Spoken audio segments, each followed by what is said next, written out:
The rain fell in sheets that night, the kind of storm that felt like the sky was crying for you, even when you didn't know why. Mia sat by the window, watching the droplets race down the glass. Her husband, Mark, was in the other room, glued to his laptop, as usual. It had been like this for years, two souls drifting through the same house, living side by side, but not truly living together. They had been married for 10 years, 10 years without a child.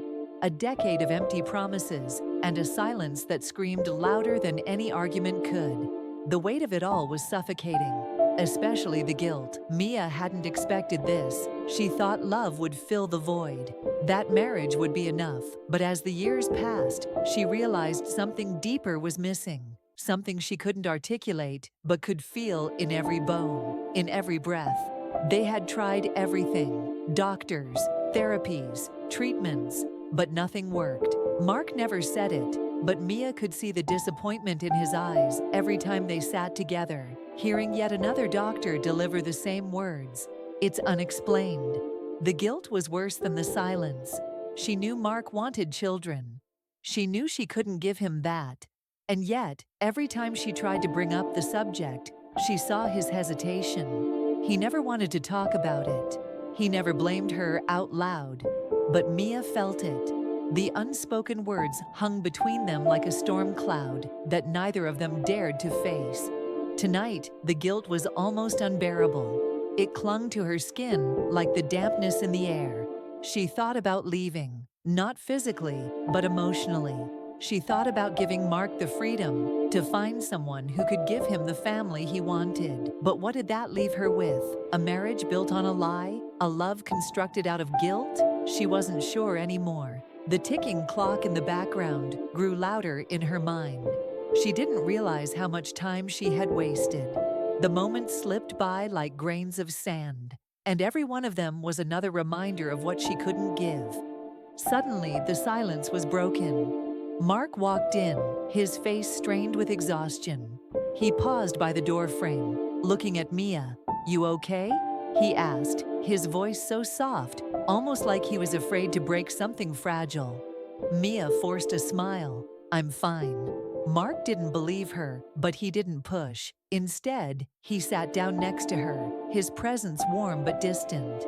She could feel his weight beside her, yet it didn't comfort her the way it once had. Their love was there, but it was now buried beneath the mountains of unspoken words. "Mia," he began, his voice almost trembling. "I've been thinking about something. Maybe we should stop trying. You know, with the treatments and everything."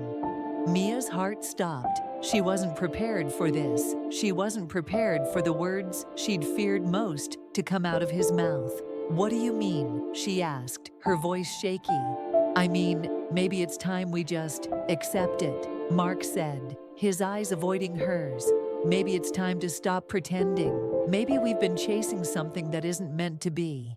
Mia's chest tightened. This wasn't the power shift she had imagined. This wasn't the resolution she thought would come. She was used to being the one who couldn't give him the child he wanted.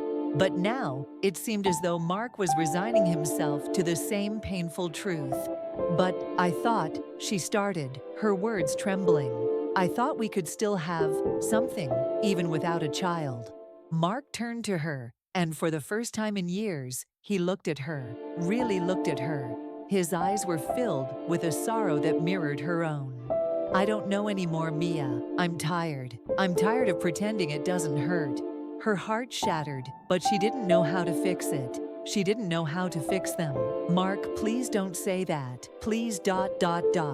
Her voice cracked, but the words didn't come out right. The weight of the silence between them was unbearable. They sat there, the rain pouring outside, each of them broken in their way. It wasn't about the child anymore. It was about everything that had been left unsaid, everything that had been swept under the rug, everything that had been buried deep inside both of them. And then, as if the years of guilt and disappointment had finally caught up with her, Mia did something she never thought she would do. She stood up, walked away from him, and left the room. She couldn't breathe. She couldn't think. She couldn't face him any longer. She had spent so long trying to hold on, trying to be enough, trying to keep everything together. But the truth was, she couldn't give him what he needed, and he couldn't give her the comfort she craved. She wasn't enough. Mark's voice called after her, but she didn't turn back. Days passed. The house felt emptier than before. Mia and Mark's interactions became mere formalities. A goodbye at the door, a polite smile at dinner, but there was no love in it anymore. And then one evening, as Mia sat alone in the kitchen, she realized something. She had built her entire life around the guilt of not being enough. She had lived in silence, waiting for something that would never come.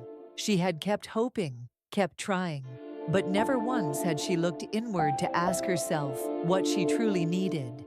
She had been carrying a weight that wasn't hers to carry. The guilt of silence had kept her stuck. But now, in this broken moment, Mia understood that true emotional resilience didn't come from pretending everything was fine.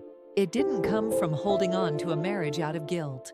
It came from releasing what wasn't meant for her, from accepting that some things, some people, were never meant to stay in our lives forever. And that, in itself, was the hardest lesson of all. Mia stood there in the silence of their living room, her mind racing. Mark had left, but his words still echoed in the corners of her heart. She felt abandoned, lost, and yet there was a strange sense of relief. For the first time in years, she wasn't carrying the weight of his disappointment alone, but that relief was fleeting. The guilt, the constant reminder that she wasn't enough, was still there. It gnawed at her every second, every breath. As Mark's car pulled out of the driveway, Mia glanced at the message on his phone. She didn't mean to look, but the screen had lit up, showing the name of someone she never expected to see there. Sophia. Sophia, his colleague, his friend. Mia's heart sank. The name alone was a punch in the stomach. She had always known about Sophia, the late-night meetings, the quiet exchanges when Mark spoke of her with admiration. But this felt different. This wasn't just a fleeting connection. It was something more. Mia's hands trembled as she stared at the phone screen, wondering if this was the end of everything she had known. The next few hours felt like an eternity. Mia couldn't focus, couldn't think.